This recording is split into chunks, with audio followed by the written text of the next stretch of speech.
Thanks for hanging out with us, tuning in with us, having fun with us. Jackpot Jerry, Murphy's Law. With me again, my good buddy, Chris Kuhn. It used to be much easier when we were just talking about barbecue. Thanks to all of our watchers, all of our subscribers. All right, welcome to this week's episode of Murphy's Law. Thanks for joining me, my good buddy, Chris. We decided to throw another podcast together to kind of boilerplate this whole thing going on with us in the health department and them giving up on their appeal. We did an hour and a half podcast before, and it's a lot of information and there's so much to it. So we decided to do another one in an attempt to make it a little bit more easy to understand. Now, it's still going to be difficult because there are so many question marks to this whole thing. We were in uncharted territory before. Now it's even more so. Well, and hopefully by the time we get done with this quick episode, that we can show people a little bit in a little more simpler way how sneaky the state is being right now. Yeah, just exactly what kind of shit they're trying to pull. Yeah, with this dodge and weave back and forth between your case, the case of the pig, and T&V Associates, which is one we keep referencing because, as we'll talk about in a few minutes, that going back, Assistant AG Darren Fowler flat out asked for dismissal of the T&V case because it was moot. Yeah, because they had no claim for standing because they were out of business. Yep. On a couple of reasons they wanted that thing dismissed. And this is part of the problem is there's so many finite details to this thing that we wish that we could tell you all about, but you get so far in the weeds and you just get cross-eyed and, we're laymen's. So we're trying to distill it down for what we always say for the guy across the bar, right? Make it really simple. You can have in a 5 or 10 minute conversation. And that used to be easy when we were, just staying open and it was the Liquor Commission or it was, battling the, Department of Agriculture or whatever. So it was always kind of one thing, but now there's so many other things that are coming into play with this. To speak nothing of no precedent being set for asking for a to oppose the other team dismissing their case, which is what we're doing. And again, as the reason for this podcast, this episode, was that even after we recorded the last one, you and I both talked to several people that still kind of seemed gloss-eyed, like it didn't quite grasp it, because like you and I, we probably exchanged 15, 20 texts a week just in documents and stuff regarding T&V and different things with the court and the state. So, I mean, to us, it's easy to talk about because it's all damn day. Right. And I think that's why, the people that have been following this closely, they understand it a little bit. I'm going through it and I still don't understand the entirety of it. So this is almost for as much my benefit as it is for yours and everybody else that kind of is wondering, what the hell is going on? Why did they give up after 2 years? And we're going to try and break it down a little bit. If we get in the weeds a little bit too much, we may edit some parts out so we can make it real simple for you guys to understand. But we're going to switch up here and we're going to go over to our whiteboard that sits right over here in our studio. It's going to be like magic. We'll just snap our fingers. And hopefully, it'll be like one of those silly TikToks, right? Where it's like, all right, here we are. I'm magic. Crazy. Here we are with our fancy whiteboard. It's white and it's a board. And if you don't like the handwriting, it's his. Well, you had to go there. Yeah, I had to. This is actually impressive. If you saw my wife's handwriting, she's a lefty, so that's all I'll say about that. That's enough, yeah. So what we're trying to do is we're trying to break this down so it's a little bit easier to understand, which is why we kind of moved over here to the whiteboard, right? And trust me, folks, there's many more whiteboards that are completely filled that would just blow your mind in the next office. Yeah, they just keep getting filled up, too. Just more boards. More nonsense. So what we want to do is try to kind of pull back and kind of take a look at everything from, 1,000-foot view, if you will, right? The whole thing is based on, we always say it's not always about politics, right? It's about economics. In our situation here, we're talking about the rule of law, right? That's the whole thing. That's why we took our court case through administrative court, right? We knew that there were certain avenues that we could take to have the constitutionality of the health law 2253 that we're always talking about.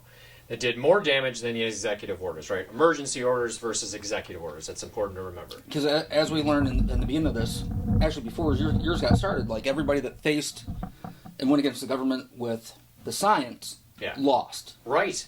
And even after receiving advice from Dave, these other cases continued to follow science, such as TNV, which is why ultimately they lost. Right. Because they got off track. And it's so emotional too. Yeah. And that's shouldn't be lost on any of us. And that's why people were so mad at the Iron Pig is because they didn't think that we were doing, our fair share in the community to keep everybody safe and all of that, right? And Which ultimately, most of them, though, it was just out of jealousy. Because they didn't want to, or didn't see the need for them to actually go out on a limb. I'll leave that up for you to say. We try to do some things to include, our friends that were doing takeout and stuff like that. So, to each their own. Everybody made their own choice. Yeah, that's right. But now all of a sudden they look back sometimes. And that's what we've said, right? That's your choice to come in here. We weren't dragging anybody off the street to come have barbecue, right? So, 1,000-foot view, we're talking about the law and the rule of law. And there are certain things that come with rule of law, due process, right?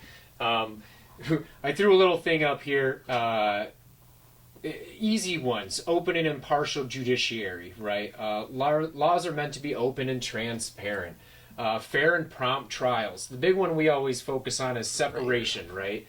Separation of church and state. Separation of powers, right? The legislative writes the laws, the executive branch enforces the laws, and the judicial interprets the laws, right? Yep. Where's my famous sign? I shouldn't say my sign. Dave Delaney's famous sign that we did use from a podcast from coming up on about a year ago, right? It's been that long, wow. So the executive branch, the legislative branch, and the judicial, right? So the executive branch has all kinds of agencies. So in Michigan, all the administrative agencies happen to all come under that executive branch, right? Yep. So the executive orders that started in March of 2020 were all from the executive branch, from going back governor to, down. Going back to the Emergency Powers Act of in the 40s at some point in time. So we have separation of powers, right, which is a very, very key component to the rule of law, right? So when we're talking about the rule of law, we're specifically zeroing in on this equal but separate. Which this being balance. One of the most important things to look at. The three equal powers. Right. Equal. Everybody, so this is where we always go back to, everybody remembers, or I hope, remembers separation of powers, that there's those three main branches of government, right? Everybody, I hope, at least remembers that. Yeah, I mean, nowadays they might not teach anymore, but like back when we went to school, I would think everybody should at least remember that phrase, separation of powers. Yes. Which is a system of checks and balances. So ultimately what we're saying, when we talk about 1,000-foot view, what we're saying is this judicial branch, right, if there's these three, well, that's not three, these three, right, when the judicial branch or when the executive, so what we're saying is with the health law is that the executive branch is using power that was delegated to the legislative branch. And it was delegated to them by the voters. And not one of those three branches can cross into the other pie. Right. They each have their own piece of the pie. Right. And nobody is allowed to cross over. So administrative law, which is all of these agencies, the health department, the liquor commission, Department of Agriculture, right? MIOSHA, the police, the schools, those are all under the executive branch and are governed by administrative law. And administrative law is huge, right? Mm-hmm. There's so much that goes on in administrative law. So what we're saying is the executive branch is taking power from the legislative branch. That's ultimately what we're saying. Executive order. Yes. So our argument that we made with our case that was won here in Otsego County, ruling the health law unconstitutional, was the main argument saying a non-delegation violation. This is where people kind of start going. That's where it starts getting a little bit off track. Give me another beer. What's non-delegation? Non-delegation is exactly what I was just saying, where an authority that was given to one branch is being delegated to another. In this case, the legislative branch delegated authority to the executive branch when they passed MCL 333.2253. That's what we said. That's what we argued. That was the basis of our entire thing. That's why we went through administrative court against the health department, went to circuit court, had a brilliant ruling, which is hanging on the wall. Framed and matted brilliantly. Ruling that 2253 was unconstitutional because the legislative branch delegated its authority to the executive branch. And the executive branch went and used that hammer down. Twice, actually. On that really small MCL, that 2253, which is such a tiny 3-paragraph section. Yes. And they perceived and gave themselves all the powers that they've used to shut the state down and close restaurants and bars and grocery stores and lakes and boats with engines. All that stuff was just based on their interpretation of a tiny, very vague MCL. Yeah. Yeah. Three paragraphs. Three paragraphs. The second one regarded livestock, so I didn't count that one. So we're talking about a non-delegation violation, right? The legislative gave the executive too much authority that should have been theirs, that was delegated to them by the voters. And they took more. Right? So the executive orders from 2020 that were deemed unconstitutional because there were no guardrails, even reasonable and necessary, were the words in the emergency powers of the governor. Which that is so vague and subject to interpretation. Which was 40-some pages long. Just what is reasonable and necessary? The court in October of 2020, Supreme Court, said, sorry, reasonable and necessary. The long version is the governor may enact laws and enforce laws that are reasonable and necessary to control the emergency, which was enacted because of riots. Yeah, and a lot of debate. No language about pandemics, no health pandemics, and again, which is why the Emergency Powers Act was struck, because which it was is important, which was completely irrelevant. But where they failed to mention and pay attention to is the reasonable and necessary does not trump the Constitution. Right. So the Supreme Court in October of 2020 said the executive orders the governor was using are gone, right? So we talk a lot about recertified questions. We talk about a lot. Yeah. Midwest Health was that lawsuit that took place. It went through the court systems here and there, but ultimately it landed before the Supreme Court. The Supreme Court ruled in October 2020. And that was pretty quiet. It was relatively quiet. So that said, the executive orders were no good. Can't use those anymore. So the health department turns around and immediately issues the exact same orders that were in the executive orders the day before. They basically copy and pasted using 2253. Yeah, so you can tell me, if anybody's actually read it, we know, because it's evident that somebody did a lot of digging to find this unused, irrelevant 3-paragraph MCL buried somewhere in the back of the books from 1978. I think so. And said, hey, we can use this. Yeah. We can make this work. They started using it from day one. So they had the 3 levers. Then we don't talk about this a whole lot, but the 3 levers that they had to use to control this epidemic or pandemic. They had the Emergency Powers of the Governor Act. They had the Emergency Management Act. Oh yeah, I forgot about that one. And then they have the health law. From day one, they used all 3. So the Supreme Court came in and knocked down the executive orders. They violated the emergency orders and were left with this. With 2253. We're left with this. To do this to all of us. Yeah. Right? So that was part of this lawsuit as well, as that she violated the EMA. So the EMA still sits out there as able to use. So 2 of those 3 levers have been ruled unconstitutional, right? That's a very important thing to remember. And as we talked about in the last one, many people don't realize that even though it's been ruled unconstitutional, the state is still using 2253 today in nursing homes. Yes, they are. They're still enforcing 2253, even though its current status is unconstitutional. So we're talking about a non-delegation violation, right?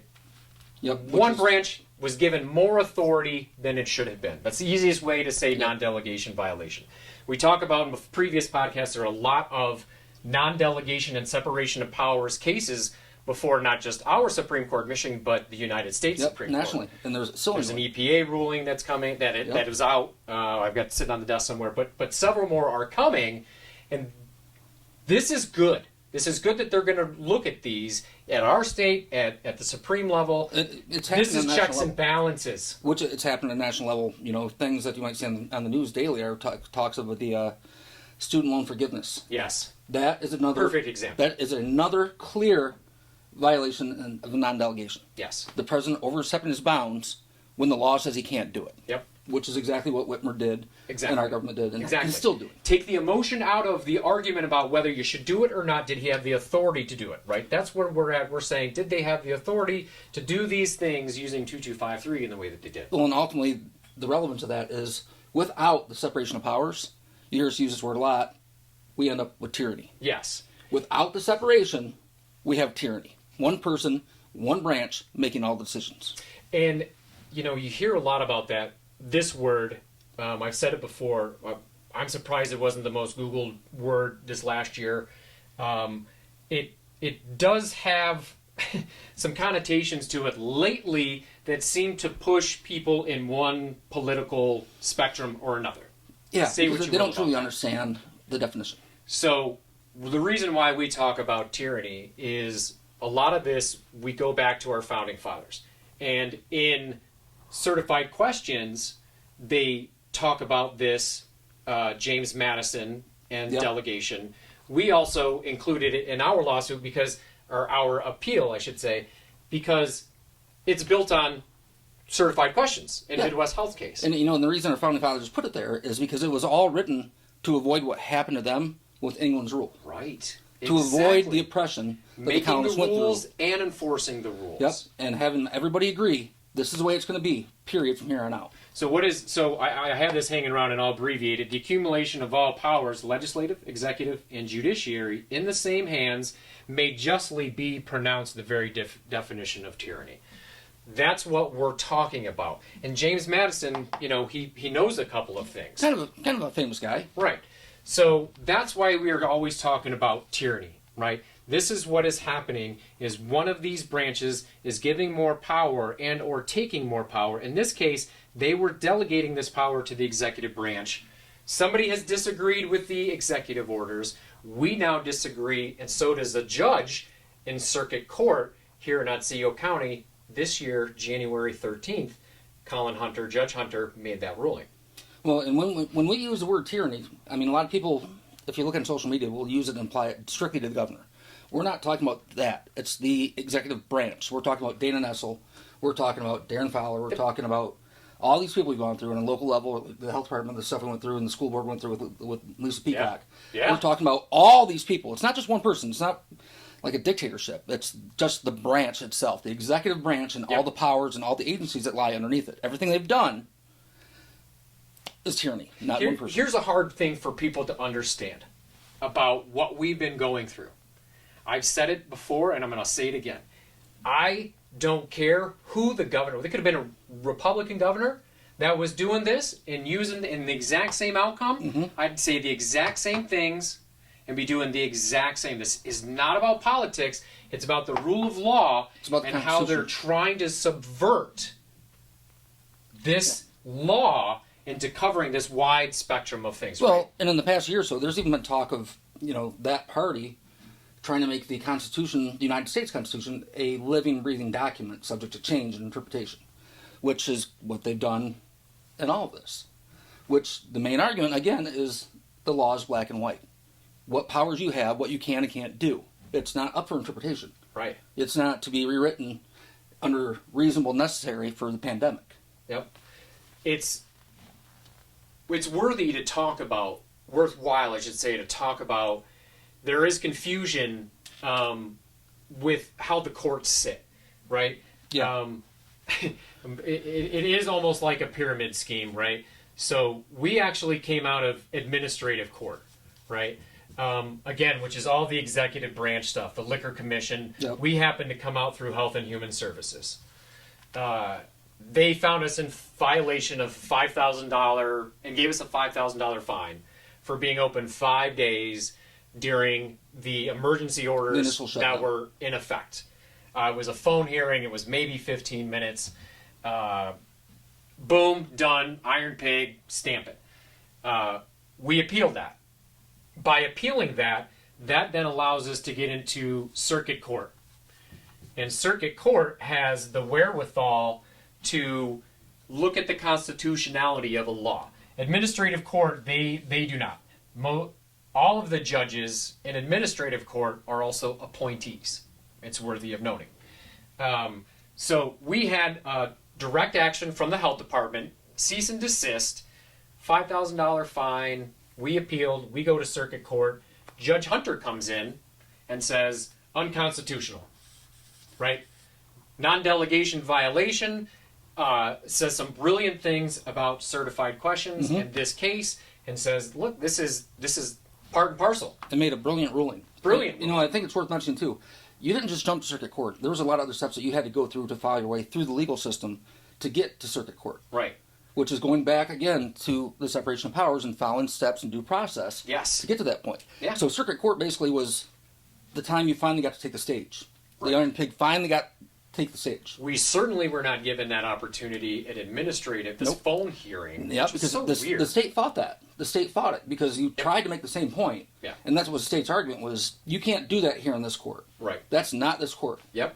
And at that point, they thought it was just going to go away. So we appealed to circuit court, get a great ruling from Judge Hunter in the circuit court saying unconstitutional. And he uses the word severs the entirety of the law, not just that section, but the entirety of 2253. A bunch of other things happen after that, but for this conversation, it doesn't matter. It'll confuse people, right? Yep. So we have over here, we talk a lot about claims. Sorry, I'm confusing myself. So we now have this other case that is being introduced. The T&V Associates. It's Rivercrest Catering in Rochester Hills. You know, and a good way to understand this diagram, if you picture a line right down the middle of this pyramid, this side being the Iron Pig, the other side of the line being T&V Associates. Yeah. Because everything's going to end up at the same place, going down two completely different roads. Right. And you have the state of Michigan jumping back and forth based on whatever suits them for their desired outcome. Yep. So we have the circuit court, and then we have court of claims. And then above that, we have the appeals court. And then above them sits the Supremes, right? These two just happen to be in the same building.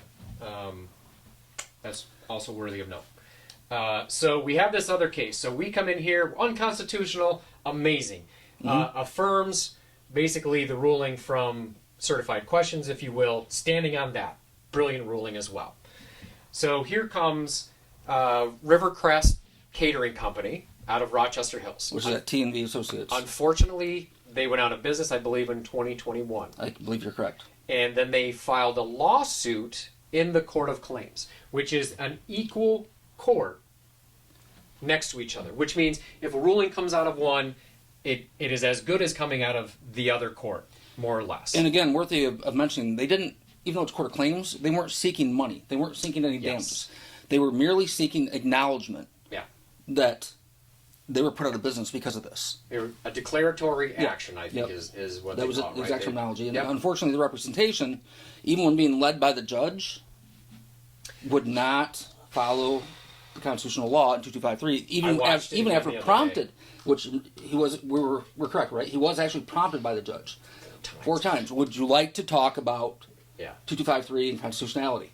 Instead, he kept talking about cases and the amount of spread and the rate, which and he argued the science. He wanted to argue the science. And he was saying, well, how can it be this type of science and not that? So it was doomed from the beginning, unfortunately. Well, and we mentioned this before we keep going any further. We mentioned while we were sitting down before we came over to the board that right here in this case with T&V and Associates, the state of Michigan actually asked for dismissal. They wanted that case dismissed because it was a moot point because they were out of business. Yep. Now, conveniently, here we are, fast forward. Now they want to use the same case that they asked to be dismissed to try to put all their eggs in the basket of. Yep. Because even though it wasn't dismissed, they had a judge that ruled it was constitutional. So on both sides of the pyramid here, you have Judge Hunter that said unconstitutional, and the other side you have Judge What's-His-Nuts that said it was constitutional. What is it? Shapiro. Yes. So here we sit with a unconstitutional ruling in the Iron Pig case in circuit court, and then the other side we have a constitutional. They came back, and the Judge Shapiro said that it is constitutional, and the guardrails, again going back to reasonable and necessary, didn't survive certified questions. He came back and said, well, the guardrail for the intelligible principle, as they call it in rule of law, the intelligible principle outlined in 2253 is simply the word epidemic. So his argument is saying as long as the unelected health department director declares that there's an epidemic, he can or she can use any of those the three portions of 2253, simply because the director can determine there's an epidemic. Now, hold on. Before you say anything, I want to ask, is there currently a pandemic or an epidemic going on according to the CDC? No.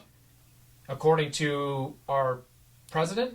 Our president has said no. So, on the record.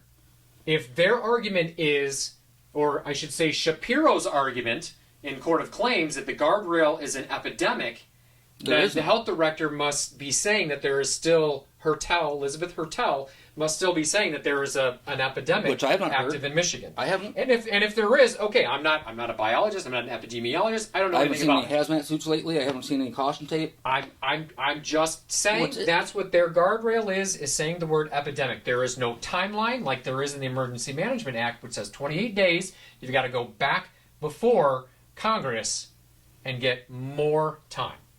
That's the guardrail. So here is where the problem is, where it really starts getting muddy and where we're all so into this, is we have the pig ruling here from Judge Hunter, unconstitutional. Equal, not above, equal to, in the claims court, Shapiro saying it is constitutional, and he went so far as to say that Judge Hunter overstepped his authority by ruling it unconstitutional. After stipulating to him asking that question. Yeah, so it's clear. So now you have two equal judges of equal power at equal levels with conflicting opinions. Yep. So, obviously, TMV Associates appealed, which has yet to be heard. So it's now they're going to the appellate court because TMV lost. Just as the state of Michigan lost here and wanted to go to the appellate court. Yep. Up until shortly before Thanksgiving. Yep.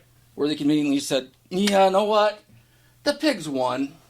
We're just going to let it go and ask for a case to be dismissed. Neither of our appeals have been heard. In fact, we are ahead of them in that process, right? They have sent in their briefs. We are now in our briefing deadline, which is February 23rd. They then filed a document the day before Thanksgiving, 13 days after they filed 146 pages of appeal brief. 13 days later, they said, we're going to pull that. Which in is when in favor of an unheard appeal that hasn't been ruled on, that hasn't been published, that hasn't been Which is when it really started smelling like... the judges haven't even been assigned to That's when it really started smelling like Lansing. Yes. Because, again, would you leverage everything you have on a 50-50 bet? They want us to believe that's not the case at all. They want us to believe, kind of like we talked about in the last episode, the old reversal down here, where all the play action's going to the right, and they're going to circle back and try to swing back. The old head fake. Yeah. Yep. That's exactly what this is right now. So they're giving up their appeal because they got a favorable ruling in the same court. But there has been no ruling from the Court of Appeals. In either case. So what happened in the 13 days that they went from, here's 146 pages of why we're going to appeal your ass, to 13 days later we said, actually, we think we're going to give up this case, and because T&V is on appeal and we've got the constitutional ruling over here. Even though they asked for the case to be dismissed. Even though they've asked for the case to dismiss. Even though there is no administrative action that happened to T&V Catering. We've been going through this whole thing since the end of 2020. These guys jump in and just simply file a lawsuit. So they're desperately scared of Hunter's ruling. There's no way out of it. No, and they know that they should not have a ground to stand on when the case does get heard in the Court of Appeals. which is why they were so afraid and desperate and wanted to convince the public and all the news agencies and everyone else around that they're just going to realize that they were wrong. You know, there's no point in putting the pig through anything. Yep. They've lost, so it's time to just let it go and drop it. We knew damn well as soon as we read the article, they weren't dropping it. It was an end around to the TMV case. It's either that or it's not out of the realm of possibilities to be playing parlor games, if you will. No, they haven't done that. In the way that they file these things, their timing, there was 7 days that our attorney had to basically file a response into them asking for a dismissal, a voluntary dismissal. So we filed a document basically opposing that. There's no precedent for the person being appealed saying, no, I want them to it's not very often you have somebody go, no, we want to keep fighting. We want to this keep going. to keep we going. Want to go. Yeah. Because ultimately, no matter... You know what you're trying to do. Yeah, and no matter where either of these cases go, the claims or the circuit court and the Court of Appeals right now, after heard, no matter which way it goes, it's going to the Supreme Court. Yep. Because TMV is not going to give up. Iron Pig is not going to give up. You know damn well that's going to happen. And the state of Michigan can't afford to give up. They cannot afford to give up because the potential liability and everything that's happened to every business and every person and the mental health and the financial losses, that could deem the state liable. But you know what else? They have to go back and get approval after 28 days. The last thing they have left after this is completely wiped off the board, just like the executive orders. All they have is the Emergency Management Act, which means you can virtually do whatever they want. For 28 days. 28 days. 28 days, that's it. And then they've got to have public hearings in front of the legislature to see if the power continues. You can't buy blue paint because there's an epidemic of sadness happening, and blue paint just makes it worse. I'm being ridiculous, but you know what I mean. No, basically after 28 days makes the governor say, you know what, the legislation looked at the governor and say, you can't tie your shoes without a permission. It's the guardrail to tyranny. When you include the electorate, or at least the elected officials, that's the whole point, is we're going back to the rule of law, so we get away from this tyranny that's been happening, not just in our state, but from the federal level as well. The growth of the administrative state is ridiculous. Oh, it's insane right now. It's insane. And I don't think they anybody get can more ever and more possibly power.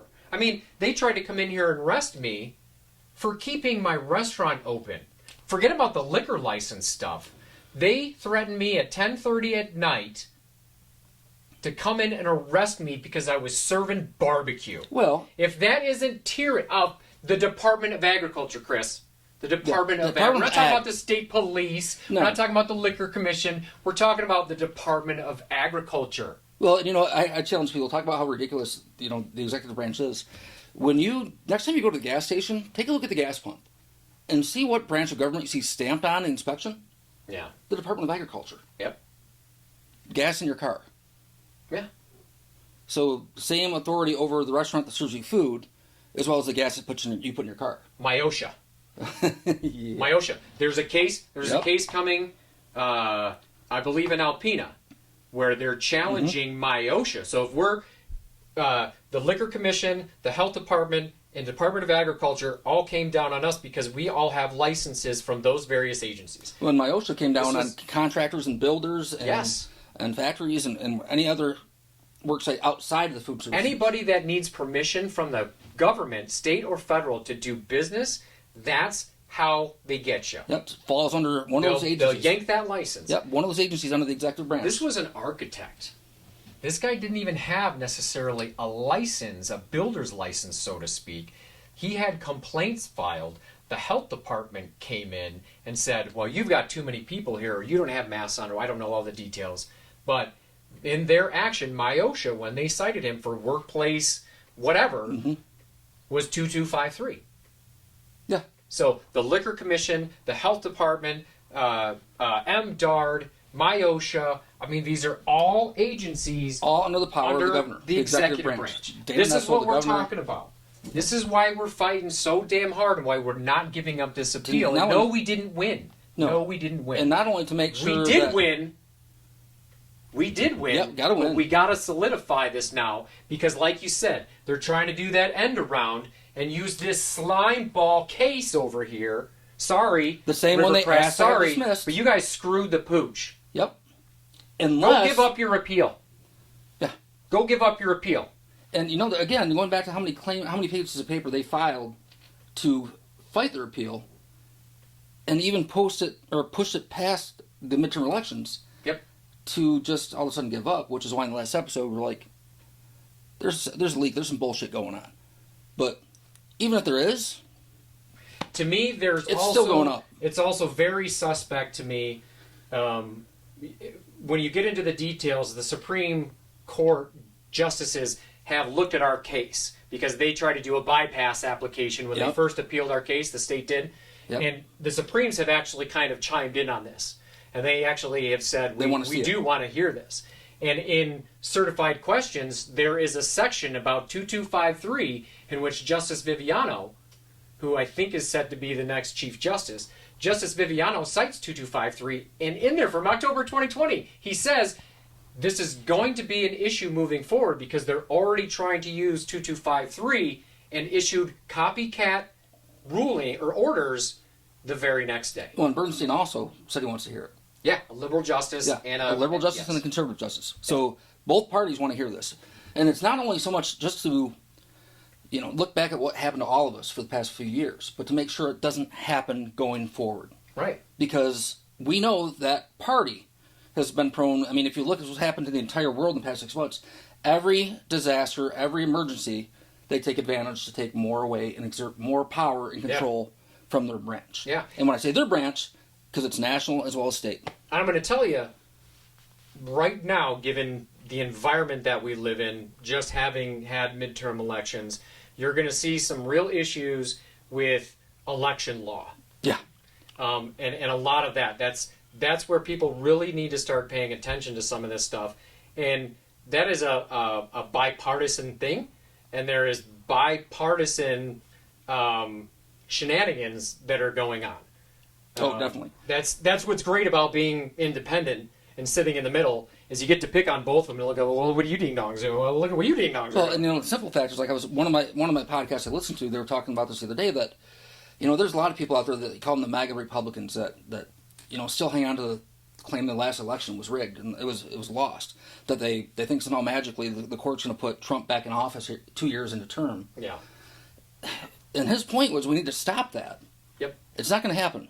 But what was more concerning to him is the fact that there's been no willingness from either side, Republican or Democrat, to look into it to see what actually happened to make sure it doesn't happen again. Right. Which is, I think, what most of us want.